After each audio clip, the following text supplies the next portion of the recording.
नमस्कार दोस्तों। आज की इस वीडियो में हम बात करेंगे राजस्थान के राज्य चिन्हों के बारे में। तो देखो, ये कंपटीशन की बात नहीं है। अगर आप राजस्थान के मूल निवासी हैं तो आपके इन प्रतीक चिन्हों के बारे में याद होना ज़रूरी है। मतलब ऐसा तो नहीं है कि ज़रूरी है, लेकिन यूँ है कि आपको कम से कम यूँ रहेगा, कोई पूछे या आप बताओ, आपको नॉलेज रहे तो कि हाँ यार, मतलब जिस प्रदेश में रहता है उसके बारे में इसको कुछ ना कुछ तो नॉलेज है, तो उसका इफ़ेक्ट अलग पड़ता है। तो आज की इस वीडियो में हम इसी के बारे में बात करेंगे, राजस्थान के राज्य चिन्हों के बारे में।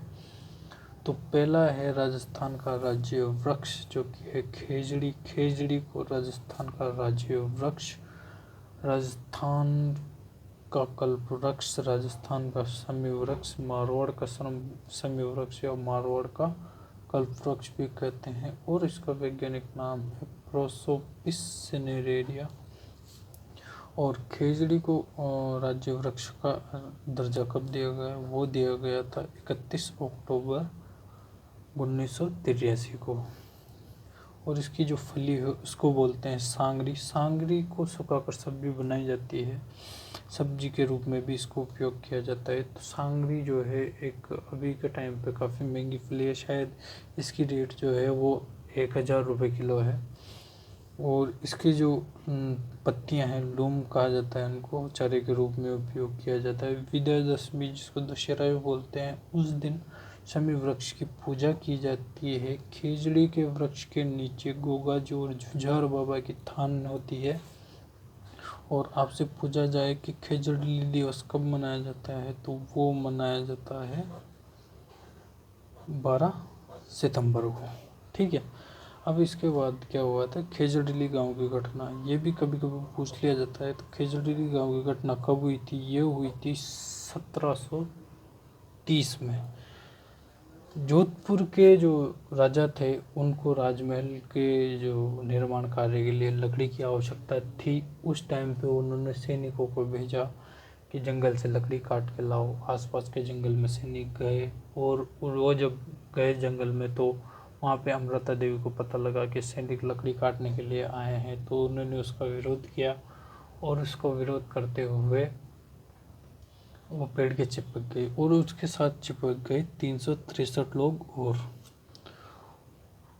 और सैनिकों ने पेड़ों के साथ ही इनको भी काट डाला। तो इस कारण से क्या है, ये जो खेजड़ी गांव की घटना है, ये चर्चा में आई थी। और इसी कारण क्या है, भाद्रपद शुक्ल दशमी को खेजड़ली गांव में विश्व का एकमात्र वृक्ष मेला भरता है। हर वर्ष, प्रतिवर्ष भाद्रपद शुक्ल दशमी को वृक्ष मेला भरता है। ठीक है, ये भी इम्पोर्टेंट है। और इसके बाद आता है अमृता देवी वन्य जीव पुरस्कार।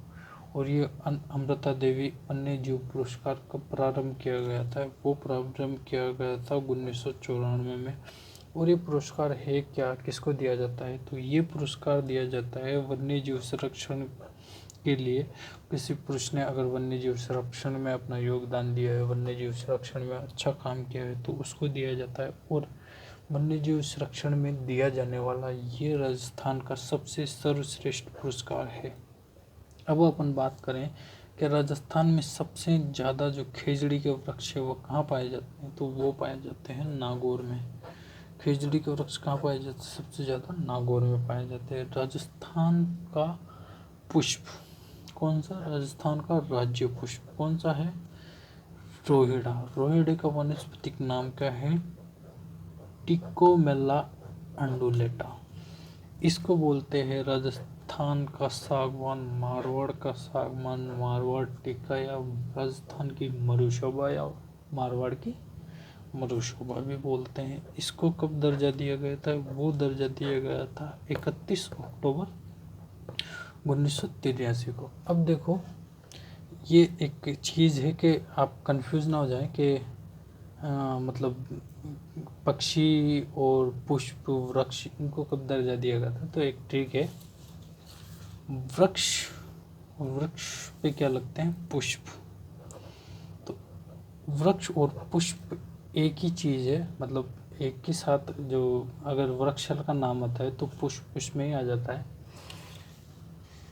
अगर वृक्ष का नाम आता है तो पुष्प उसमें ही आ जाता है। इस वजह से इन दोनों को कब लागू किया गया था? 31 अक्टूबर 1983 को इनको दोनों को दर्जा दिया गया था। ठीक है, अब बात करते हैं अपन पशु। तो पशु जो है राजस्थान में 2 श्रेणी के पशुओं को राज्य पशु का दर्जा दिया गया है। पहला जो है वो है जंगली, और दूसरा जो है वो पालतू। और जंगली पशु में कौन आता है? चिंकार। चिंकारा का वैज्ञानिक नाम की बात की जाए तो गजेला है उसका जो वैज्ञानिक नाम है वो। और ये शर्मिला प्राणी है, एंटीलोप प्रकार का प्राणी है। इसको छोटा हिरण के नाम से भी जाना जाता है। और इसको मान्यता कब दी गई थी? वो दी गई थी 1981 को। ठीक है, तो ये है। अब पालतू पशु की बात करें तो पालतू पशु में आता है ऊँट, और ऊँट का वैज्ञानिक नाम है कैमेलस ड्रोमेडेरियस। क्या नाम है?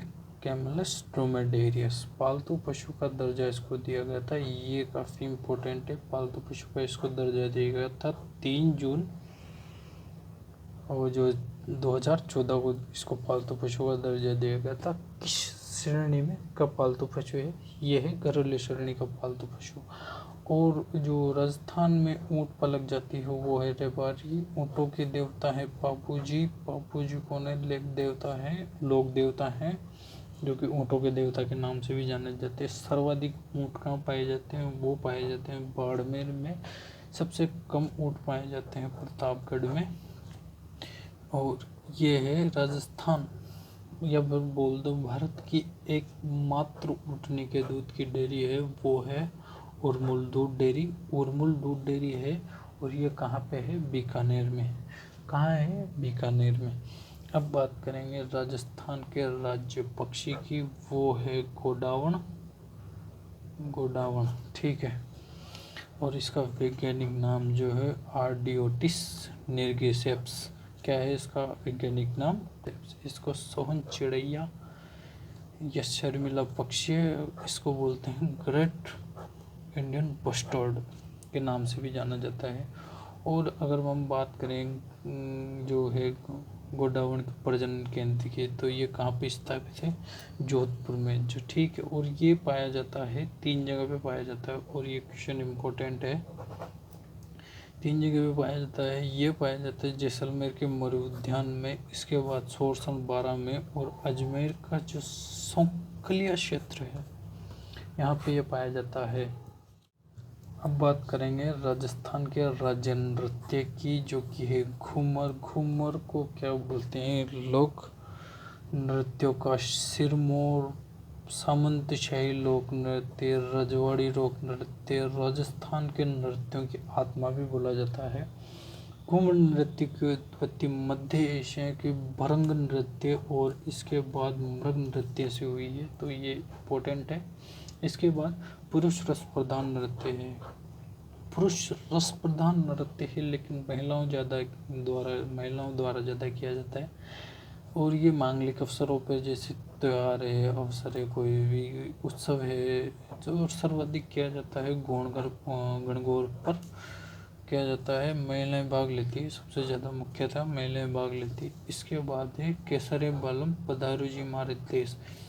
इसमें क्या है कि एक जो पत्नी है या एक प्रेमिका है, जिसका प्रेमी या पति बाहर पैसे कमाने के लिए गया हुआ है, वो उसके इंतज़ार में बैठी हुई है और उसका इंतज़ार कर रही है। उसका चित्रण प्रस्तुत किया गया है पधारूनी मारे देश में। इसके बाद है ये ढोला मारू की प्रेम कहानी पर भी आधारित है। इसके बाद है उदयपुर की मांगी बाई। उदयपुर की मांगी बाई द्वारा जो लोकगीत है केसरिया बालम, ये गाया गया था सर्वप्रथम। इसके बाद अंतर्राष्ट्रीय अगर ख्याति किसने दिलवाई इसको, तो ये दिलवाई थी अल्लाह जलाई बाई ने। और अल्लाह जलाई बाई को राजस्थान की मरु कोकिला भी कहा जाता है। अब आता है राजस्थान का राज्य कवि। राजस्थान के राज्य कवि कौन है? सूर्यमल मिश्रा। ये बूंदी के हैं, आड़ती क्षेत्र के हैं बूंदी के, और ये काफ़ी इम्पोर्टेंट है, इनकी कृतियाँ भी आती है क्वेश्चंस के रूप में। तो ये है। और अगर बात की जाए तो ये एक एक लाइन क्वेश्चन है। तो इसको बोले राजस्थान राज्य काव्य, आधुनिक राजस्थानी काव्य के नवजागरण के पुरोधा कौन है? तो वो है सूर्यमल मिश्रण। इनका जन्म हुआ था हरना गांव बूंदी में। ये क्वेश्चन इम्पोर्टेंट है, पूछा भी गया है। तो इनका जन्म कहाँ हुआ था? हरना गांव बूंदी में होते। ये बूंदी के राजा राम सिंह के आश्रित कवि थे। और डिंगल जो भाषा है, डिंगल कला है, जो कि मारवाड़ साइड चलती है, उसके अंतिम कवि थे। ठीक है। अब इनकी कृतियों के बारे में बात करें तो वो है वंश भास्कर। वंश भास्कर क्या है? तो ये जो है राम सिंह जी, इन्होंने एक बार सूर्यमल मिश्रण जी से कहा कि यार तुम मतलब मेरे जो बूंदी के जो वंशावली है राज परिवार की, उसके ऊपर आप पुस्तक लिखिए। तो सूर्यमल मिश्रण जी तैयार हो गए और उन्होंने एक शर्त लिखी कि मैं लिख तो दूंगा, ऐसी कोई बात नहीं है, लेकिन जो सही सही है वही मैं लिखूंगा। आप यूँ सोचो कि मैं आपके आश्रित कवि हूँ तो आप बिल्डिंग यहाँ को या आप पे मुँह दो, ऐसा कुछ नहीं है। जो सही है वही लिखूंगा। अब बात आती है भाई, सच हो या दवा, दोनों कड़वी लगती है। तो देखो, कुछ सच लिखा सूर्यमल मिश्रण जी ने राम सिंह जी के वंशावली के बारे में, तो वो चीज़ इनको पसंद नहीं आई, इनमें मनमुटाव हो गया। अब सूर्यमल मिश्रण जी अक्कड़ में जाए तो उन्होंने मना कर दिया कि नहीं लिखूँ मैं। क्या भी नहीं, लमसम 3000 के लमसम ऐसे कुछ पेज थे, वो आधी अधूरी छोड़ दी। फिर इसको जो पूरा किया था वो पूरा किया था सूर्यमल मिश्रण जी के दत्तक पुत्र थे, गोद लिए हुए पुत्र मुरारी दास जी ने इसको पूरा किया था। तो ये भी क्वेश्चन पूछा जाता है। इसके बाद है वीर सतसई। वीर सतसई में काय का उल्लेख मिलता है? 1857 की क्रांति का। तो वंश भास्कर और वीर सतसई, बलवंत विलास और छंदमयुग, ये इनकी इम्पोर्टेंट रचनाएं हैं, काफ़ी इम्पोर्टेंट है, पूछी जाती है, बहुत सी बार पूछी गई और पूछी जाएगी आगे भी। ठीक है। अब इसके बाद है राजस्थान का राज्य खेल, वो है बास्केट। राजस्थान के राज्य खेल बास्केट को कब राजस्थान का राज्य खेल का दर्जा दिया गया? तो वो दिया गया था 1948 में। ठीक है। राजस्थान की मिठाई है घेवर। राजस्थान की राज्य भाषा है हिंदी। और राजस्थान का वाद्य यंत्र है अलगोजा। अलगोजा देखो, जो अपन बांसुरी होती है ना, उसकी तरह के होते हैं, लेकिन दो दो बांसुरियाँ होती है उसमें। और इसमें सबसे इम्पोर्टेंट है ये सुशीर वाद्य यंत्र है। सुशीर मतलब जिसको फूंक बजा के, जैसे बांसुरी है उसको फूंक से बजाया जाता है, तो उसी के रूप का ये एक वाद्य यंत्र है, सुशीर वाद्य यंत्र है। और इसके बाद है ये उत्सव वाद्य यंत्र भी कहा जाता है, उत्सव में बजाया जाता है, इस वजह से उत्सव वाद्य यंत्र का। अब आता है राजस्थान का शास्त्रीय नृत्य। तो ये है कथक। कथक नृत्य, कथक नृत्य, कथक नृत्य क्या है? राजस्थान वो जो आदिम जो कथक नृत्य है, शास्त्रीय नृत्य है, और नृत्य राजस्थान का राज्य नृत्य कौन सा है? वो है घूमर। राजस्थान का शास्त्रीय राज्य नृत्य कौन सा है? वो है कथक। और इसका उद्भव हुआ था जयपुर शहर से। और जयपुर घराने को इस नृत्य, कौन से नृत्य, कथक नृत्य का आदि में सबसे पुराना घराना भी कहा जाता है। इसके बाद इसके जो प्रवर्तक हैं वो है महाराजा भानु जी। और ये मांगलिक अवसरों पर किया जाता है, इस कारण इसको मंगलमुखी नृत्य भी कहा जाता है। राजस्थान के प्रतीक चिन्ह, राजस्थान के राज्य चिन्ह। तो कैसा लगा वीडियो बताना जरूर कमेंट में। अगर अच्छा लगा है वीडियो तो लाइक कर देना, नए हो चैनल तो सब्सक्राइब कर देना चैनल को। मिलते हैं नेक्स्ट वीडियो में, तब तक के लिए बाय।